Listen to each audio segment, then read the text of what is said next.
Saya akan membicarakan tentang Yesus di dalam kubur 3 hari 3 malam. Ini banyak diprokontrakan karena dianggap tidak cocok dengan fakta. Dan ini bahkan sering diserang oleh orang-orang agama lain untuk menunjukkan kesalahan Alkitab kita, sekaligus juga kesalahan dari kata-kata Yesus. Dan kalau itu memang salah, maka semua berantakan. Karena itu sekalipun ini kelihatannya hal sepele, sekalipun ini kelihatannya hal sangat kecil, teoritis, tetapi ini penting untuk menjawab serangan dari luar. Dan ayat yang dibicarakan, saudara, adalah Matius 12 ayat yang ke-40.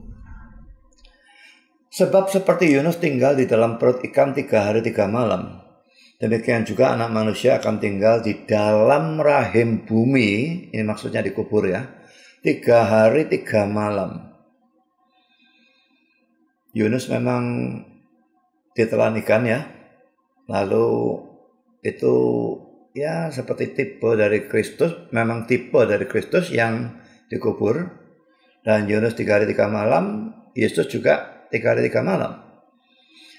Nah, jangan kata dari pihak luar Kristen ya, dari pihak di dalam Kristen pun, kalau ini mau dianggap sebagai Kristen, ada orang-orang yang beranggapan bahwa Yesus bukan mati hari Jumat. Karena kalau hari Jumat bangkitnya Minggu pagi, itu tidak 3 hari 3 malam. Lalu ada yang mengatakan Yesus mati pada hari Kamis untuk mencocokkan. Bahkan ada yang ngomong Rebo. Kalau tidak salah kelompoknya Liao itu yang merayakan Rabu Agung dan bukan Jumat Agung, menunjukkan kebodohan mereka yang luar biasa. Sebetulnya saudara, kalau saudara memang mau strict dengan 3 hari 3 malam, mau dijadikan hari apapun tidak bisa cocok. Karena dia bangkitnya itu Minggu pagi, dini hari.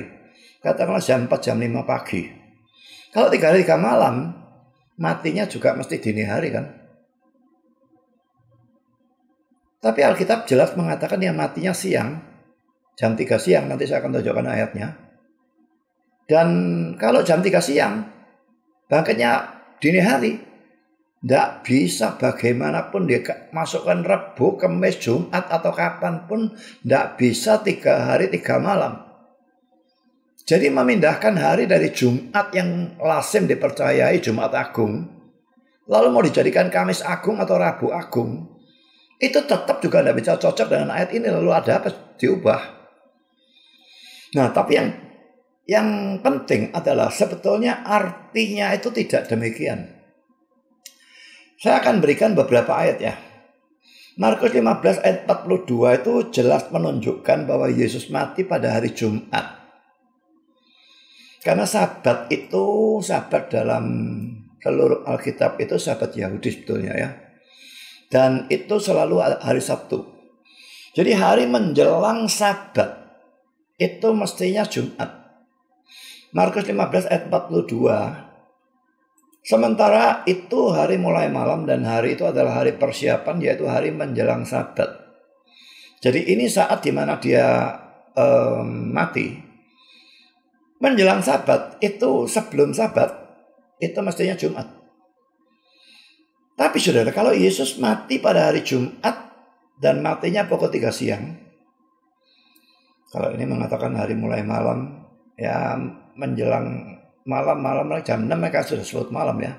Menjelang setelah belum ya. Nah, di sini yang Lukas 23 ini menunjukkan secara jelas. Mari kita lihat Lukas 23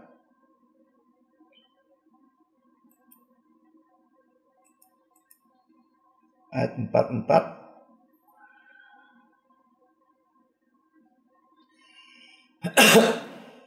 Ketika itu sudah kira-kira jam 12. Lalu kegelapan meliputi seluruh daerah itu sampai jam 3. Gelap gulita 3 jam ya. Sebab matahari tidak bersinar dan tabir bait suci terbelah 2. Lalu Yesus berseru dengan suara nyaring. Jadi ini jam 3 ya. Ya Bapa, ke dalam tanganmu kuserahkan nyawaku, seharusnya rohku. Dan sesudah berkata demikian, ia menyerahkan nyawanya. Jadi dari teks ini kita bisa melihat dia matinya jam 3 siang, Jumat ya. Dan dia bangkit Minggu dini hari. Itu jelas, tak usah dicari, ayatnya sudah jelas tahu. Kalau dihitung-hitung saudara, dia mati atau ada dalam kubur itu hanya sekitar 38 jam. 38 jam itu berarti Jumat malam, Sabtu malam, Sabtu paginya mau dihitung bisa. Minggu pagi sudah tidak sebetulnya. 2 hari 1 malam, 2 malam 1 hari sebetulnya kalau mau digunakan istilah yang persis seperti kalau kita menggunakannya. Tapi kenapa lalu dikatakan 3 hari 3 malam? Jadi bagaimana menafsirkan Matius 12 ayat 40 yang mengatakan dia di dalam rahim bumi atau dalam kubur 3 hari 3 malam? Saudara, saya berikan jawaban kalau mau singkat. Ingat ya, dalam menghitung hari seperti itu, orang Yahudi menganggap sebagian hari sebagai 1 hari penuh. Ini definisi yang memang kalau saudara baca seadanya buku tafsiran dalam ayat ini, mereka menjelaskan seperti itu. Memang itu cara mereka dan itu bisa dibuktikan. Saudara, jadi kalau sebagian hari dianggap sebagai 1 hari penuh, Yesus mati itu kan Jumat jam 3 siang. Pergantian hari mereka itu jam 6 sore. Berarti Jumat itu cuma 3 jam. Itu sudah dianggap 1 hari penuh. Lalu Sabtu, sepanjang hari dia dalam kubur, 1 hari lagi. Lalu Sabtu mulai jam 6 sore itu sudah masuk minggu. Sampai katakanlah jam 4 pagi atau jam 5 pagi, saya tidak tahu berapa. Jadi sekitar 10 atau 11 jam itu dianggap 1 hari penuh lagi. Berarti dia memang 3 hari 3 malam. Tapi tidak diartikan 72 jam. Ingat itu baik-baik. Itu cara mereka ngomong saudara. Kita tidak punya hak untuk mengubah. Dan bahwa itu bukan dalam perhitungan Yesus dalam kubur ini saja. Bisa saya berikan contoh dari ayat-ayat Alkitab yang lain, saudara. Mari kita lihat Ester 4 ayat 16 sampai 5 ayat 1 ya. Pasal 4 ayat 16, pergilah kumpulkanlah semua orang Yahudi yang terdapat di Susan. Dan berpuasalah untuk aku, janganlah makan dan janganlah minum. 3 hari lamanya, baik waktu malam, baik waktu siang. Berarti ini 3 hari 3 malam. Ya. Aku serta dayang-dayangku pun akan berpuasa demikian. Dan kemudian itu berarti kan setelahnya ya. Aku akan masuk menghadap raja. Sungguh pun berlawanan dengan undang-undang. Kalau terpaksa aku mati, biar aku mati. Maka pergilah Mordekai dan diperbuatnyalah tepat seperti yang dipesankan Ester kepadanya. Pada hari yang ketiga. Loh, kalau sesudah 3 hari 3 malam, mestinya pada hari keempat, saudara. Atau setelah hari yang ketiga, mestinya begitu. Tapi ini tidak. Pada hari yang ketiga, Ester mengenakan pakaian ratu, lalu berdiri ia di pelataran dalam istana raja, tepat di depan istana raja. Jadi dia menghadap raja. Jadi tadi katanya suruh puasa 3 hari 3 malam. Kemudian aku akan masuk menghadap raja. Tapi di sini pada hari yang ketiga dia menghadap raja. Jadi jelas bahwa 3 hari 3 malam itu tidak harus diartikan 72 jam. Sekalipun dia mengatakan baik pagi baik malam, tidak bisa diartikan 72 jam. Karena kalau diartikan 72 jam, maka dia menghadapnya ini mesti ditulis hari keempat.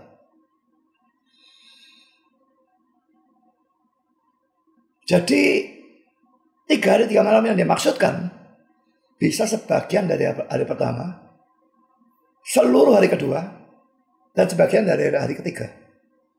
Lalu hari ketiga belum habis, dia masuk menghadap raja. Itu sudah 3 hari 3 malam. Jadi ini menunjukkan bahwa puasanya Ester ini yang sering ditiru oleh orang Kristen, ini bukan 3 hari 3 malam, bukan 72 jam. Persisnya berapa kita tidak tahu. Tapi Yang pasti sebagian dari hari pertama. Mau seluruh juga bisa. Tapi tidak harus.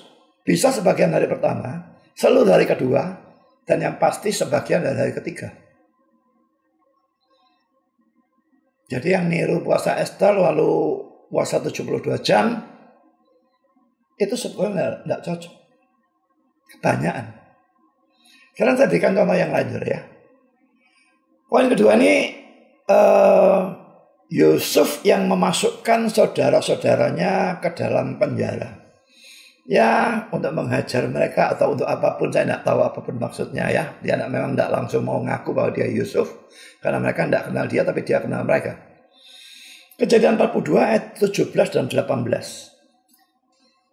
Dan dimasukkannya lah mereka bersama-sama ke dalam tahanan 3 hari lamanya. Pada hari yang ketiga berkatalah Yusuf kepada mereka dan sebagainya. Kalau betul-betul masuk dalam tahanannya itu sudah 3 hari penuh, 72 jam. Maka waktu Yusuf berkata pada dia itu mestinya hari yang keempat. Atau setelah hari yang ketiga. Jadi penjelasannya sama dengan Esther di atas. Contoh ketiga saudara. Matius 27 ayat 63, 64. Dan mereka berkata, jadi ini para tokoh Yahudi ya menghadap Pilatus. Tuhan, kami ingat bahwa si penyesat itu, ini orang-orang sesat ini menganggap Yesus sesat. Ini biasa. Kalau orang sesat, anggap yang benar sesat. Itu biasa ya.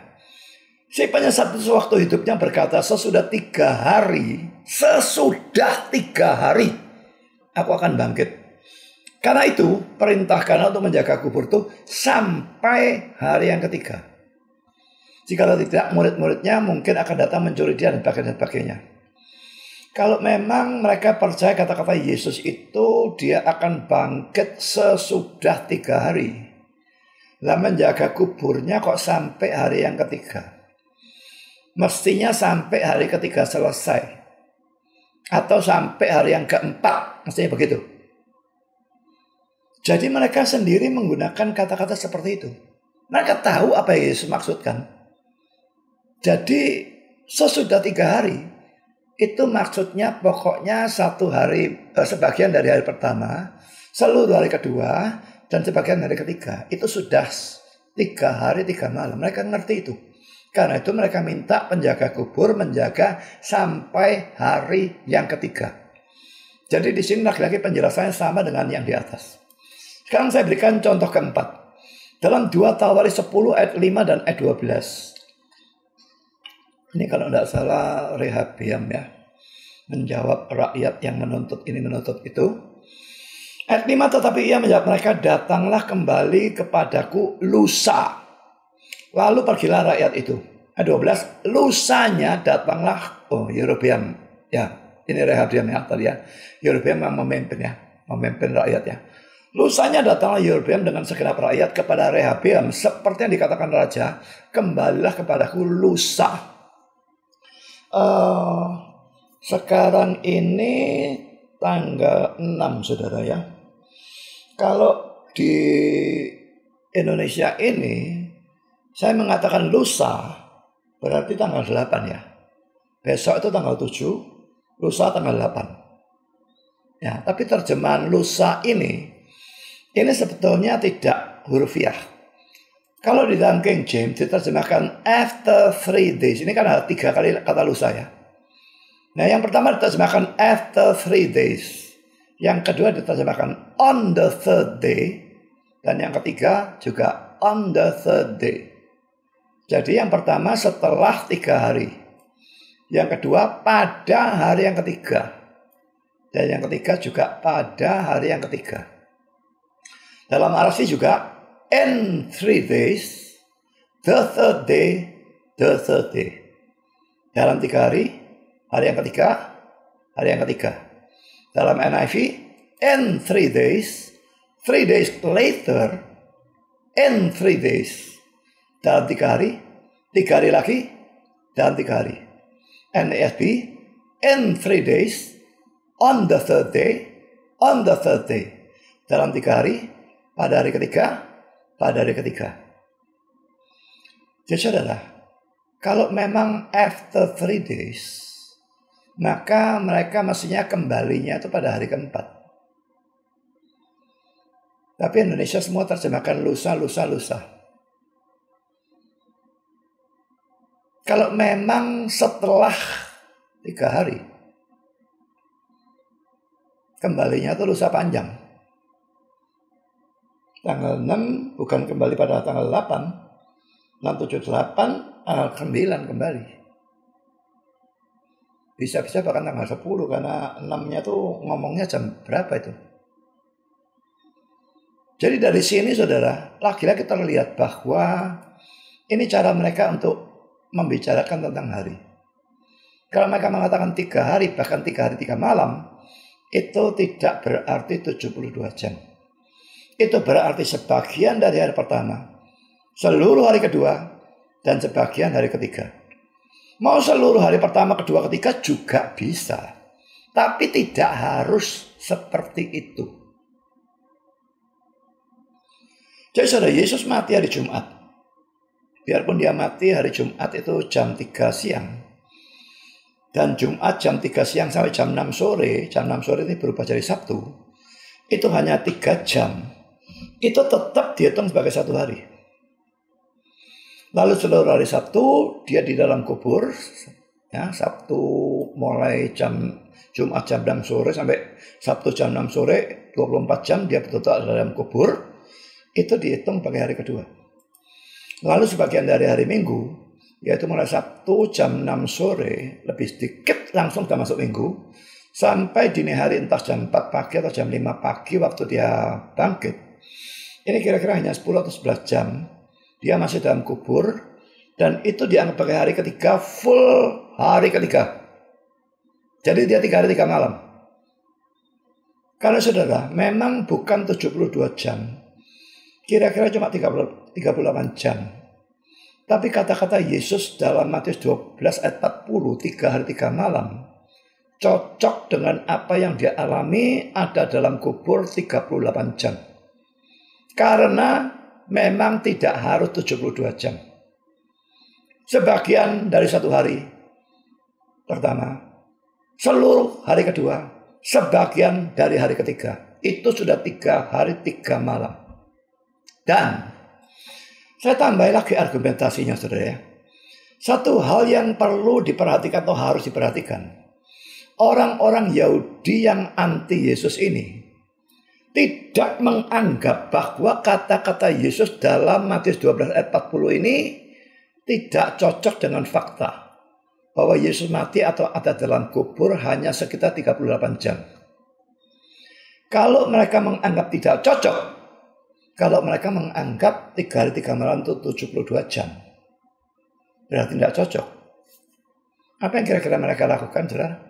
Kalau mereka menganggap tidak cocok, pasti mereka akan menuduh Yesus sebagai pendusta atau nabi palsu karena nubuat atau kata-katanya salah.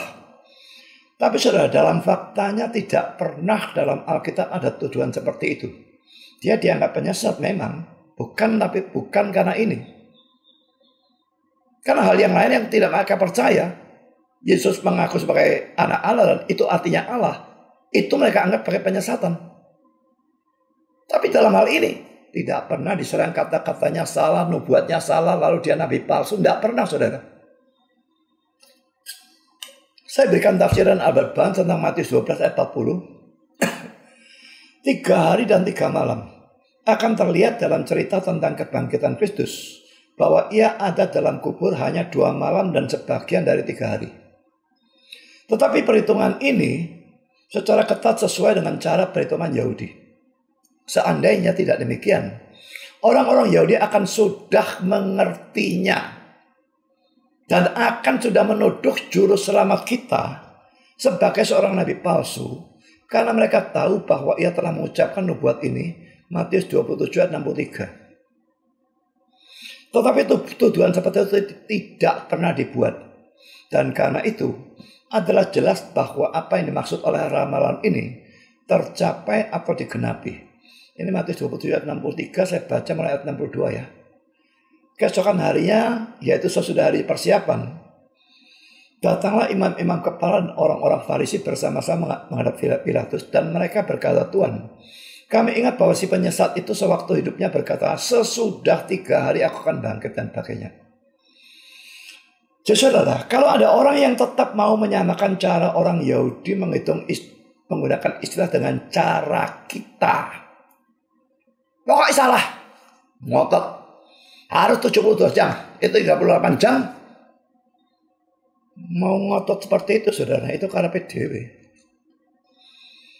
Dan kalau memang mau dilakukan seperti itu, pasti akan terjadi banyak kekacauan dalam banyak bagian Alkitab yang tadi sudah saya berikan, Esther dan sebagainya dan sebagainya. Saudara, dalam mengartikan suatu istilah dalam Alkitab, kita harus mengartikan istilah itu sesuai dengan pengertian atau ya cara mereka ya di sana pada zaman itu. Belum tentu sama zaman itu dengan zaman sekarang. Apalagi tempatnya berbeda, Indonesia dan Israel. Tambah lain lagi. Saya berikan contoh saudara ya. Istilah-istilah mereka yang bagi kita aneh. Ya. Pertama poin A. Istilah anak Allah itu harus diartikan Allah sendiri. Atau setara dengan Allah.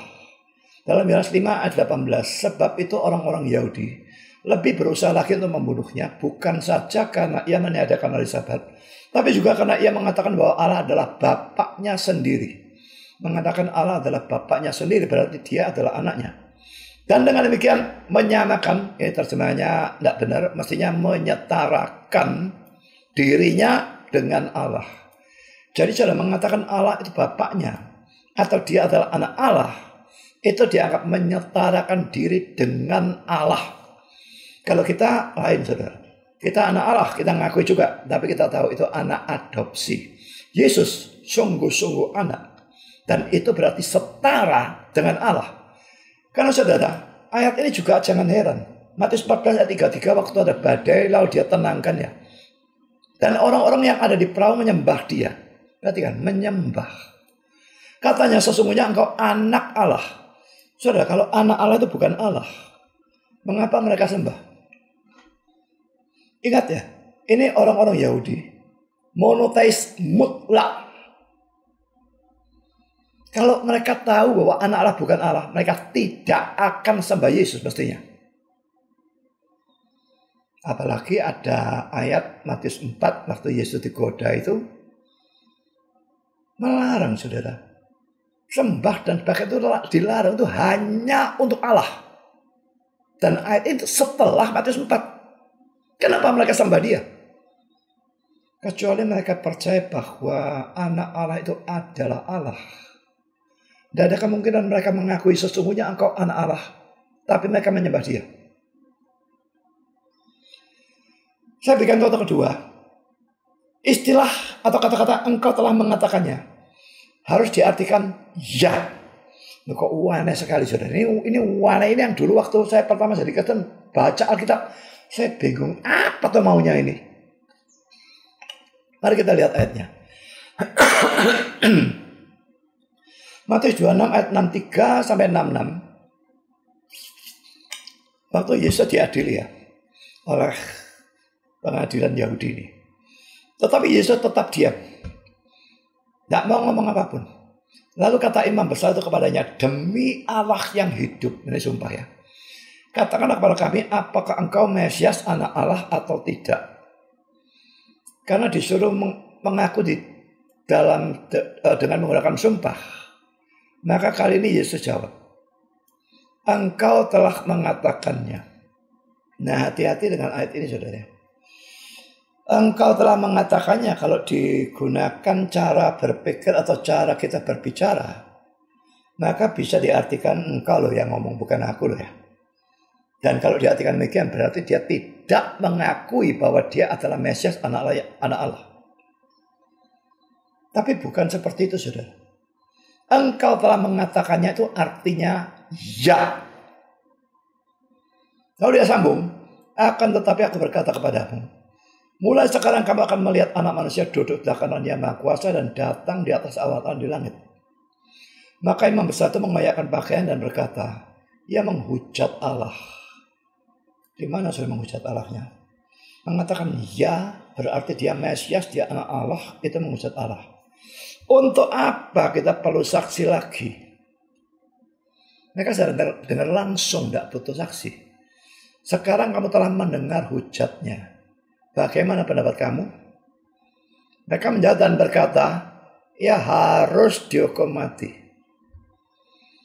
Kalau diartikan bukan aku tapi engkau yang mengatakan, maka akan terjadi kekacauan. Karena kalau memang seperti itu artinya, lalu mengapa Yesus dijatuhi hukuman mati dan dianggap menghujat dan sebagainya? Tidak mungkin. Jadi saudara, rasanya aneh ya. Engkau telah mengatakannya, artinya ya. Tapi saudara, itulah cara mereka bicara. Maka itu mempelajari Alkitab seringkali butuh pengertian tentang kebudayaan mereka, tradisi mereka. Kalau tidak, kita akan salah tafsir. Lalu poin C, saudara, contoh yang lain. Yosua 7 ayat 19. Berkatalah Yosua kepada Achan, anakku, hormatilah Tuhan Allah Israel. Kok aneh toh? Apa maksudnya? Anakku, hormatilah Tuhan Allah Israel. Dan mengakulah di hadapannya, katakanlah kepadaku apa yang kau perbuat, jangan sembunyikan kepadaku. Nah, kata-kata hormatilah Tuhan Allah Israel dalam NIV diterjemahkan, give glory to the Lord, the God of Israel, and give him the praise. Berilah kemuliaan kepada Tuhan Allah Israel dan berilah pujian kepadanya. Kata-kata ini juga tidak bisa diartikan secara hurufiah, kata per kata, seperti kita mengartikan kata-kata yang lain. Artinya adalah suatu desakan untuk bersumpah. Dan karena itu lalu akhirnya mengaku. Dalam poin D, ini juga cara yang mereka lakukan. Kata anak bisa diartikan anak menantu. Ya, kalau ini mungkin di sini pun banyak. Tapi mereka juga bisa artikan cucu atau keturunan. Itu tidak ada saya kira di Indonesia ya. Lalu bisa diartikan ciptaan. Itu juga tidak ada di kita. Dan kata memperanakkan bisa diartikan menurunkan. Jadi bukan ke anak tapi ke cucu atau buyut dan seterusnya. Dan sebaliknya kata bapak bisa diartikan nenek moyang di atas jauh. Bisa diartikan juga pencipta. Kalau anak bisa ciptaan, bapak bisa pencipta. Nah, menafsirkan kata anak sebagai menantu bukanlah merupakan sesuatu yang aneh. Karena dalam Rut 1 ayat 11-13, Naomi juga menyebut kedua menantunya, Rut dan Orpa itu kedua menantu ya, menantu perempuan, dengan sebutan anak-anakku. Mari kita baca ya. Rut 1, 11-13. Tetapi Naomi berkata, pulanglah anak-anakku. Mengapakah kamu turut dengan aku? Bukankah tidak akan ada lagi anak laki-laki yang kulahirkan untuk dijadikan suamimu nanti? Pulanglah anak-anakku, pergilah sebab sudah terlalu tua aku untuk bersuami. Seandainya pikirku ada harapan bagiku dan sekalipun malam ini aku bersuami, bahkan sekalipun aku masih melahirkan anak laki-laki, masakan kamu menanti mereka sampai mereka dewasa? Saat itu memang ada tradisi kalau seorang laki-laki menikah tidak punya anak, maka saudaranya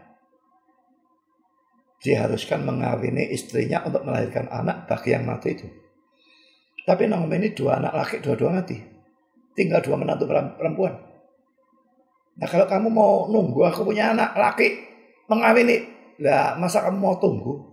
Kalaupun sekarang aku kawin sekarang punya anak, masa kamu nanti sampai mereka dewasa? Masakan karena itu kamu harus menanti dan tidak bersuami? Janganlah kiranya demikian anak-anakku.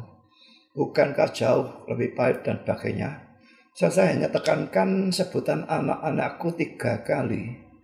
Dalam terjemahan King James, RSV, NIV, dan NASB diterjemahkan my daughters. Anak-anak perempuanku. Jadi sebetulnya putri-putriku kalau bahasa Indonesianya mau tepatnya. Lalu sudah menafsirkan anak sebagai cucu juga bukan merupakan hal yang aneh dalam Alkitab. Karena dalam Alkitab istilah anak sering menunjuk pada keturunan. Dan istilah bapak atau ibu sering menunjuk pada nenek moyang. Saya akan tunjukkan ya. Pertama saudara, Kejadian 14 ayat 16 dan 18 ada 3 generasi yang dalam kitab suci Indonesia disebut sebagai keturunan Silpa. Tapi terjemahan hurufiahnya seharusnya adalah sons of Silpa atau anak-anak Silpa. Mari kita lihat ya Kejadian 46 ayat 16 dan 18. Anak-anak Gad ialah Sifyon, Hagi, Syuni, Esbon, Eri, Arodi, dan Areli. Anak-anak Asher ialah Yimna, Yiswa, Yiswi, dan Beria. Serah ialah saudara perempuan mereka, dan anak-anak Beria ialah Heber dan Malkiel. Itulah keturunan Silpa, yakni hamba perempuan yang telah diberikan Laban kepada Lea, anaknya perempuan, dan yang melahirkan anak-anak bagi Yakub, seluruhnya 16 jiwa. Jadi ini mungkin akan lebih jelas kalau kita baca lebih dulu ya, Kejadian 46 ya.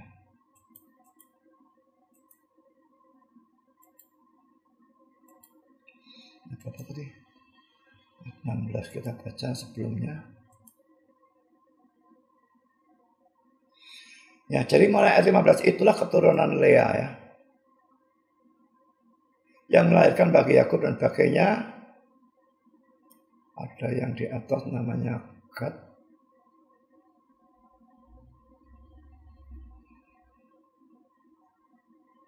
Atau Asher.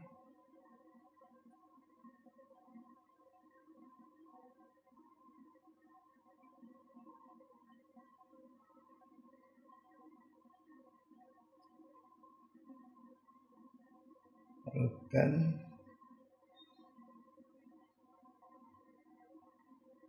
Gerson, Kehat, Gad, anak-anak Asher. Oh, Asher ya. Jadi sebentar, Asher.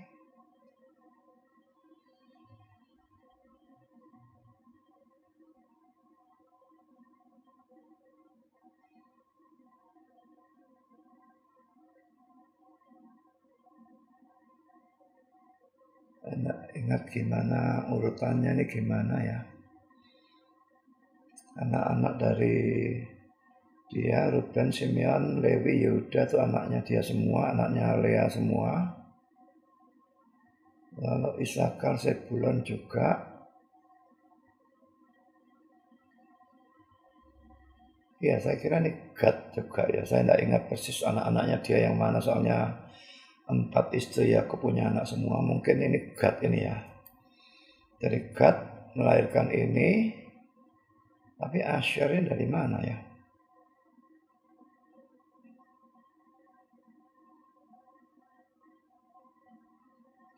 Ini keturunan Silpa. Oh, saya bukan Lea, dari Silpa. Silpa melahirkan Gad dan Asher ya. Oh ya, ini anak-anak Asher, Yimna, ini Beria. Lalu anak-anak Beria ialah ini. Nah, semuanya disebut keturunan Silpa. Ya, Silpa lalu punya anak Asher, lalu Asher punya anak Beria, dan anak-anak Beria adalah Heber dan Malkiel. Jadi itu berapa generasi, saudara? Tapi semuanya disebut the sons of Silpa di dalam King James, RSV, dan NASB. Kalau Indonesia terjemahkan keturunan. Tapi hurufiahnya seharusnya the sons of Silpa. Putra-putra dari Silpa. NIV terjemahkan the children born to Jacob by Silpa. Anak-anak yang dilahirkan bagi Yakub oleh Silpa. Jadi jelas bahwa kata anak-anak di sini itu artinya keturunan. Bisa anaknya, bisa cucunya, bisa buyutnya, canggahnya, itu digabung semua disebut anak-anak. Ya. Sekarang kita melihat, saudara, poin kedua. Contoh kebalikannya sekarang ya. 2 Tawarik 28 ayat 1. Daud itu disebut sebagai bapak leluhur Ahaz. Ahaz itu memang keturunan Daud, tapi jauh ya, jaraknya jauh. Mari kita lihat ayatnya. 2 Tawarik 28 ayat 1. Ahaz berumur 20 tahun pada waktu ia menjadi raja. Dan 16 tahun lamanya ia memerintah di Yerusalem. Ia tidak melakukan apa yang benar di mata Tuhan seperti Daud, bapak leluhurnya. Itu terjemahan kita. Nah, kata-kata bapak leluhurnya dalam King James, RSV, NIV, dan NASB diterjemahkan His father. Bapaknya. Jadi saudara, ini bapaknya tidak mungkin betul-betul bapak. Karena ini nenek moyangnya sebetulnya. Makanya Indonesia terjemahkan bapak leluhurnya. Ini jauh sekali. Saya tidak tahu berapa ratus tahun antara Ahaz dengan Daud. Tetapi sangat jauh. Tapi tetap disebut bapaknya. Jadi bapak itu bisa nenek moyang. Lalu saudara, kata bapak bisa berarti pencipta. Ya. Seperti dalam kasus pertama poin A. Adam ataupun malaikat disebut anak Allah. Nah, Adam itu dalam silsilah Yesus ya. Lukas 3:38 ini bagian terakhir dari silsilah Yesus. Anak Adam, lalu Adam disebut anak Allah. Tentu bukan anak Allah dalam arti seperti kita, karena orang percaya disebut anak Allah. Bukan. Kita tidak tahu Adam percaya apa enggak. Ini berarti karena ini silsilah Adam ciptaan Allah. Kalau saya menafsirkan seperti itu. Lalu dalam Ayub 1 ayat 6, pada suatu hari datanglah anak-anak Allah menghadap Tuhan. Ini jelas malaikatnya. Nah, malaikat disebut anak-anak Allah. Apakah dalam arti seperti Yesus? Tidak. Mereka anak Allah dalam arti mereka ciptaan Allah. Jadi kata bapak memang bisa diartikan pencipta, dan sebaliknya anak diartikan ciptaan. Lalu di sini poin B, Allah sebut bapak segala roh. Ini pernah ditanyakan dalam acara tanya jawab. Ibrani 12 ayat 9 selanjutnya dari ayat kita yang sebenarnya. Kita beroleh ganjaran dan mereka kita hormati. Kalau demikian, bukankah kita harus lebih taat kepada bapak segala roh? Sebab kita boleh hidup. Kalau ini betul-betul diartikan bapak segala roh, betul-betul bapak dan anak seperti itu, berarti segala roh. Semua orang termasuk malaikat dan setan termasuk. Allah itu bapak mereka. Bapak semua. Tidak mungkin diartikan seperti itu. Bapak segala roh itu pencipta segala roh. Contoh ketiga poin C. Yesus disebut bapak yang kekal. Terjemahnya salah sebetulnya. Bukan yang kekal, ini kata sifat ya. Karena dalam bahasa Ibrani-nya ini kata benda. Saya sudah buat video tentang hal itu, saya bisa lihat kalau mau. Lebih tepat mestinya terjemahnya bapak dari kekekalan. Nah, kita harus hati-hati dengan Yesaya 9 ayat 5 ini ya. Ini ayat Natal ya. Sebab seorang anak telah lahir untuk kita, seorang putra telah diberikan untuk kita. Ini menunjukkan dia sebagai manusia. Lalu sekarang gelar-gelar ilahi, jadi menunjukkan dia sebagai Allah. Lambang pemerintahan ada di atas bahunya. Dan namanya disebutkan orang penasihat ajaib, Allah yang perkasa, Bapak yang kekal, Raja damai. Nah, ayat ini sering dipakai oleh orang-orang yang dari kelompok Sabellianisme, yang percaya Sabellianisme. Sabellianisme ini suatu doktrin yang sesat berkenaan dengan Tritunggal. Kalau doktrin Tritunggal yang benar, Allah Tritunggal itu satu hakikat, tiga pribadi. Dan tiga pribadi itu adalah anak, bapak, anak, dan Roh Kudus. Tiga pribadi itu setara. Tapi berbeda dalam arti distinct kalau bahasa Inggris. Jadi kayak tiga gelas aqua. Sifat-sifatnya sama semua. Tapi gelas pertama bukan gelas kedua. Gelas kedua bukan gelas ketiga. Gelas ketiga bukan gelas pertama. Beda. Tapi sifat-sifatnya, rasanya, warnanya, shotnya, apa semua sama. Jadi saudara, Bapak, Anak, Roh, mereka punya cuma satu hakikat. Tapi pribadi tiga.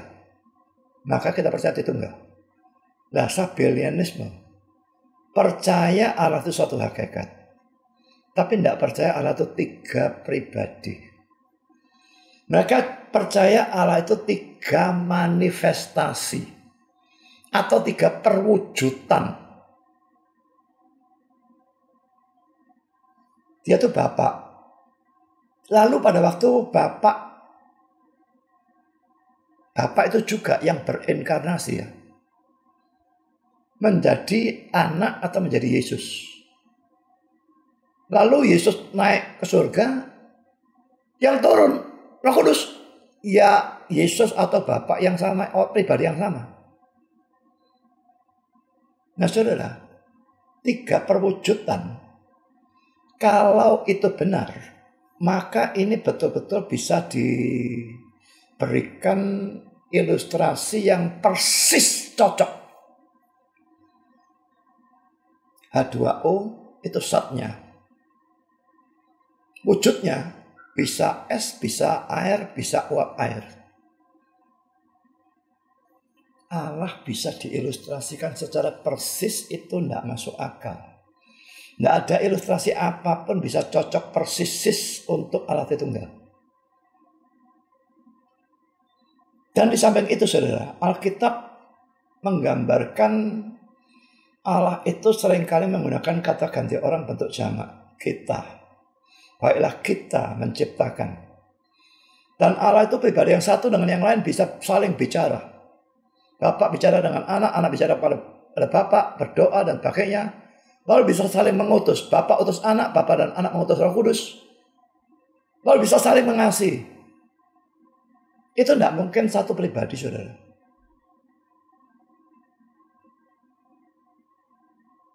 Jadi hati-hati dengan ayat ini yang menjadi dasar dari mereka. Menafsirkan ayat tidak bisa satu ayat dicomot lalu keluarkan doktrin tanpa peduli ayat yang lain. Jadi semua tadi sudah saya tunjukkan tidak mungkin satu pribadi. Lalu bagaimana arti ayat ini? Kok disebut Bapak? Kenapa Yesus disebut Bapak? Bapak yang kekal ini Bapak dalam arti pencipta. Dan kata kekal sudah saya katakan seharusnya kekekalan. Jadi Bapak dari kekekalan artinya pencipta dari kekekalan. Kekekalan itu sudah kekal, saudara. Yesus penciptanya, berarti kekal pangkat 2, begitulah kira-kira ya. Jadi istilah ini menunjukkan kekekalan Yesus. Dan tidak ada yang kekal selain Allah. Jadi ini menunjukkan keilahian Yesus. Jadi saudara, Bapak bisa pencipta. Sekarang contoh yang lain, saudara. Istilah mereka yang tidak ada di dalam kita ya. Kata benci. Memang kadang-kadang bisa diartikan benci sungguh-sungguh ya. Tapi kadang-kadang bisa diartikan kurang mengasihi. Sebagai contoh saudara, Lukas 14 ayat 26. Jika seorang datang kepadaku dan ia tidak membenci bapaknya, ibunya, istrinya, anak-anaknya, saudaranya laki-laki atau perempuan, bahkan nyawanya sendiri, ia tidak dapat menjadi muridku. Saudara, kalau ini betul-betul diartikan benci, ini kegilaan. Maka orang Kristen itu betul-betul harus benci bapak, ibu, istri, anak, saudara, laki, perempuan, bahkan dirinya sendiri. Bagaimana ini cocok dengan hukum kasihlah sesamamu seperti dirimu sendiri? Dan bagaimana tafsiran model seperti itu cocok dengan hormatilah ibu bapakmu, kasihlah istrimu, dan sebagainya? Tidak mungkin, saudara. Jadi benci di sini diartikan betul-betul benci, tidak mungkin. Ayat ini harus ditafsirkan berdasarkan ayat paralelnya dibandingkan dengan ayat paralelnya yang mengatakan dengan bahasa yang lebih cocok dengan cara kita bicara. Barang siapa Matius 10:37 ya. Barang siapa mengasihi bapak atau ibunya lebih daripadaku, ia tidak layak bagiku. Berarti kalau mau layak bagi dia, harus mengasihi Yesus lebih dari bapak atau ibunya, atau mengasihi bapak ibunya kurang dari mengasihi Yesus. Nah, itu yang dimaksud dengan membenci di atas ini. Dan barang siapa mengasihi anaknya laki-laki atau perempuan lebih daripadaku, ia tidak layak bagiku. Ini penafsiran sama seperti tadi. Jadi di sini sudah membenci itu artinya kurang mengasihi dibandingkan dengan kasih pada Yesus. Kita harus prioritaskan Kristus dan kasih Kristus lebih dari apapun atau siapapun. Bapak, ibu, adik, kakak, suami, istri, anak, cucu, dan sebagainya. Apapun atau siapapun. Ada apapun atau siapapun kita kasih sama saja dengan Yesus. Itu menjadi Allah lain. Saya berikan contoh yang lain ya. Kejadian 29 ayat 31. Ketika Tuhan melihat bahwa Lea tidak dicintai, dipukulnya kandungannya, tapi Rahel mandul. Jadi malah melihat Lea itu menderita gitu ya, lalu malah diberi berkat gitu ya. Tentu tidak selalu begitu, tapi dalam kasus ini begitu. Nah, Lea tidak dicintai. Itu terjemahan kita. Terjemahan hurufiahnya adalah seperti King James ya. Lea was hated. Lea dibenci. Apakah memang Yakub benci Lea? Wah, anaknya dengan Lea banyak loh. 4 anak pertama dari Lea terus. Baru dari gondek-gondek dan sebagainya, dan belakangan baru dari Rahel. Jadi betulkah benci? Oh, benci lalu diperkosa tiap hari sampai punya anak banyak, begitu? Nah, masuk akal. Jadi saudara, dibenci ini maksudnya kurang dicintai dibandingkan dengan Rahel. Karena memang dari semula Yakub jatuh cintanya kan pada Rahel. Tapi Laban bohongi dia. Pernikahan dipakai cadar dan sebagainya. Tidak kelihatan kalau yang diberikan adalah Lea dan bukannya Rahel. Tapi akhirnya suruh kerja 7 tahun lagi, Rahel diberikan juga. Jadi karena itu tidak heran dia lebih cinta Rahel daripada Lea. Dan itu caranya mereka mengatakan. Kalau mereka mengatakan aku cinta A lebih daripada B, mereka bisa mengatakan aku cinta A dan aku benci B. Itu cara mereka bicara. Maka itu tidak heran dikatakan Lea was hated. Bukan betul-betul dibenci, tapi kurang dicintai. Dan contoh yang lain dalam Ulangan 21 ayat 15. Apabila seorang mempunyai 2 orang istri, yang seorang dicintai dan yang lain tidak dicintainya, dan mereka melahirkan anak laki-laki baginya, baik istri yang dicintai maupun istri yang tidak dicintai, dan anak sulung adalah dari istri yang tidak dicintai, nah, saudara bisa baca terus ya. Maka dalam kasus seperti ini, anak sulung dari istri yang tidak dicintai itu tetap harus anak sulung. Anak sulung selalu dapat berkat 2 kali lipat ya. Warisan 2 kali lipat. Jadi dia punya anak 10, warisan selalu bagi 11. Jumlah anak plus 1. Karena anak sulung dapat 2 bagian. Dan anak yang lain dapat 1 bagian semua. Jadi saudara, itu hukum mereka pada saat itu di sana. Jadi tidak boleh karena ini anak yang tak cintai, maka 2 bagian tak kasihkan anak sulung dari istri yang aku cintai. Tidak bisa. Anak sulung dari istri yang manapun itu tetap harus dapat 2 bagian. Nah sekarang saudara, terjemahan Indonesia yang lain tidak dicintainya, istri yang tidak dicintai, istri yang tidak dicintai. Dalam terjemahan King James, another hated, the hated, was hated. Yang lain dibenci, yang dibenci, dibenci. Apakah memang itu istri dibenci? Memang bisa loh. Orang punya 2 istri lalu benci istri pertama karena istri pertama ini selalu cemburu pada istri kedua. Dan ini tidak menyenangkan, bisa. Tapi di sini bukan itu yang dimaksudkan. Dia lebih cinta, dia cinta yang pertama juga. Tapi dia lebih cinta istri yang baru. Biasanya memang seperti itu kan. Nah itu digunakan adalah dibenci. Ini hurufiahnya. Jadi saudara, dalam bahasa apapun selalu ada ungkapan yang menggunakan kata-kata yang bagi orang luar yang tradisi atau cara bicara yang beda, rasanya aneh bahkan tidak masuk akal. Tapi saudara, orang luar tidak berhak menyalahkan. Saya beri contoh ya, dalam bahasa Inggris juga ada cara mengatakan atau ungkapan yang bagi kita aneh. Waktu saya pertama di sana saya juga bingung ini ngomong apa orang-orang ini. Sampai sekarang sering bingung kok. Kata-kata yang merupakan ungkapan gitu ya, idiom dan sebagainya itu paling sukar menerjemahkan. Waktu saya pertama di sana itu diajak teman pergi rumah teman lain. Lalu dia ngajak pulang, tapi ngajak pulangnya ngomong dengan kata-kata ini, let us hit the road. Loh, kalau diterjemahkan hurufiah, mari kita mukuli jalanan. Tapi artinya, mari kita berangkat. Loh, itu gak mungkin, saya mau protes, gak boleh ngomong kayak gitu. Ngawur, jangan menggunakan kata-kata. Loh, itu cara mereka ngomong kok. Kalau mau ngajak mandi, let us hit the shower. Mari kita mandi. Padahal artinya mari kita memukuli pancuran. Nah, kita mau nyalahkan mereka? Ya salah, coba ada saudara ini maki-maki. Contoh lain saudara, melihat cewek yang cantik, lalu mengatakan, she is a knockout. Artinya ia sangat cantik. Apa hubungannya cantik dengan knockout atau KO? Kayak pertarungan tinju saja.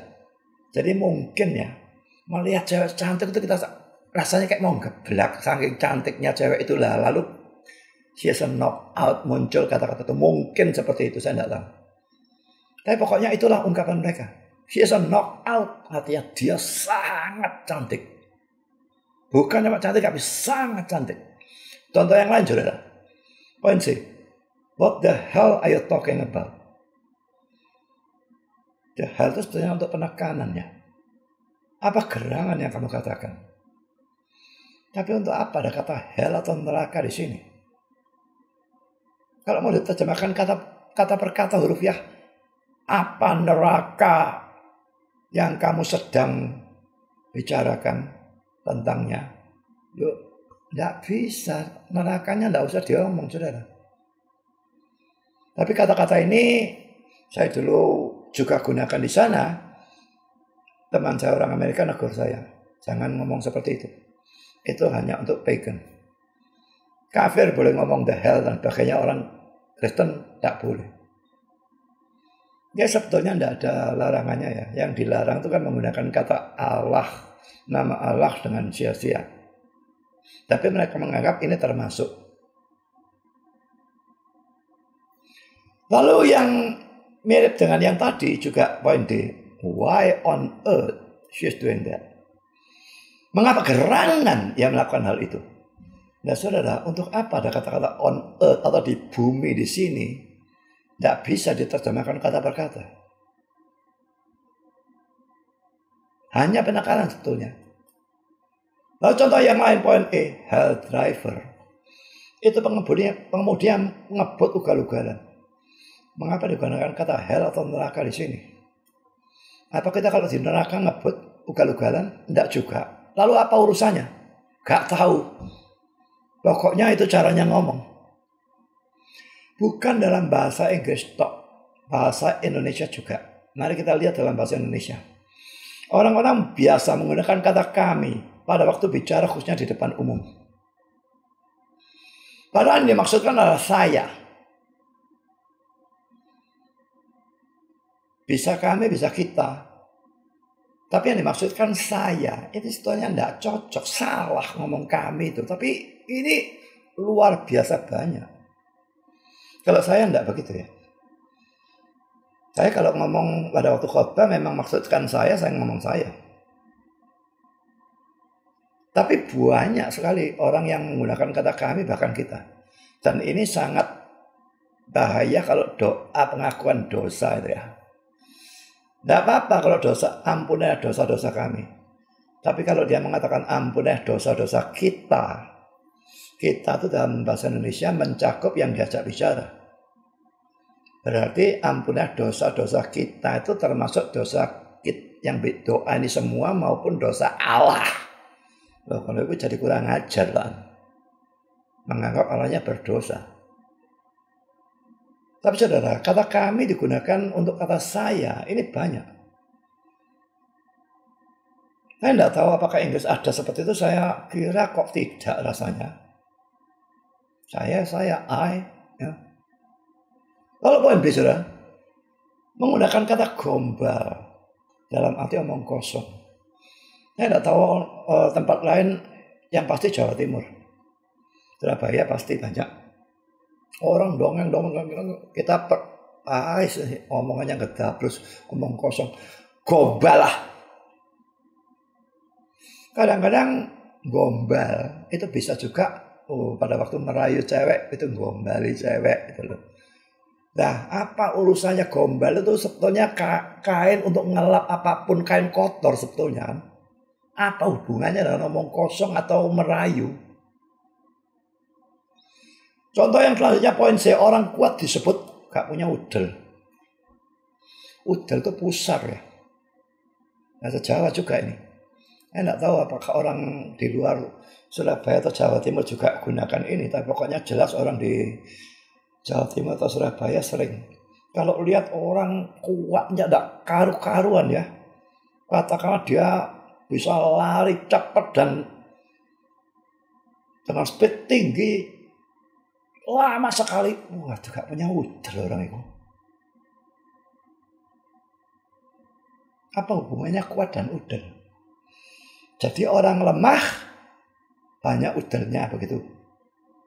Tidak ada, kebalikannya tidak ada. Sudah tidak berlaku kebalikannya. Lihat orang lemah, lalu dikatakan udelnya banyak, tidak ada. Tapi kalau orang kuat disebut tidak punya udel. Contoh kelima, poin E, orang yang suka baca, baca bisa pagi sampai malam, disebut kutu buku. Lalu apa hubungannya kutu dengan buku, saudara? Kutu dulu apa hubungannya dengan suka baca?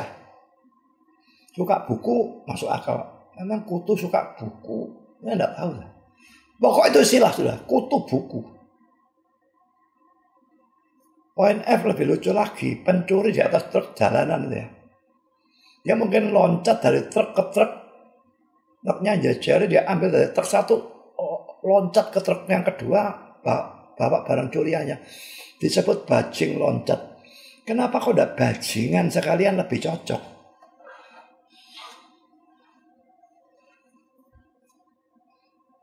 Ya memang mungkin loncat atau dari truk ke truk atau dari truk turun ke bawah. Mungkin loncat, tapi hubungannya dengan bajing itu apa? Memang bajing sering loncat, tapi tidak ada urusannya dengan pencuri sebetulnya. Lalu poin G, orang bodoh dikatakan otaknya ditaruh di dengkul. Ini banyak, di Facebook juga banyak, saya sering gunakan. Lihat orang goblok, otakmu memang taruh dengkul. Lalu poin H, orang pandai disebut otaknya encer. Nah mestinya orang goblok otaknya beku gitu ya. Apa memang otaknya encer, jadi kayak kepalanya dia kayak degan begitu. Ada cairan begitu, bisa dikopiok-kopiok itu. Contoh I, rumah tangga yang kacau dikatakan seperti neraka. Ya mungkin neraka itu kacau. Tapi kenapa pakai istilah neraka? Poin C, melihat uang matanya hijau. Ini sangat banyak, ini di mana-mana saya kira. Apa hubungannya matanya hijau? Memang jadi hijau? Kita orang Indonesia tidak ada yang matanya hijau. Kalau orang Barat memang ada yang matanya hijau. Tapi kenapa kalau orang yang mata duitan lihat uang mau dikatakan matanya hijau? Hijau. Lalu saudara poin K, sebut seadanya keluarga sebagai saudara. Ini banyak ya kalangan orang Jawa juga seperti itu saya kira. Biasanya kalau Tionghoa mungkin tidak terlalu, tetapi ada. Yang sangat banyak orang-orang luar pulau.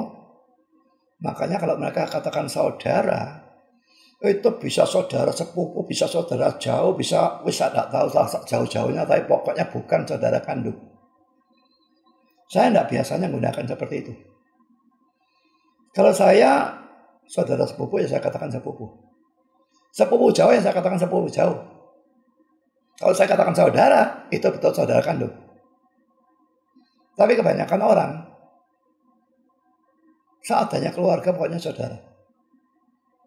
Sebetulnya kalau ini memang mau dimutlakkan ya, diekstrimkan, ya semua manusia saudara, karena semua kita keluarga kalau ditinjau dari sudut Adam.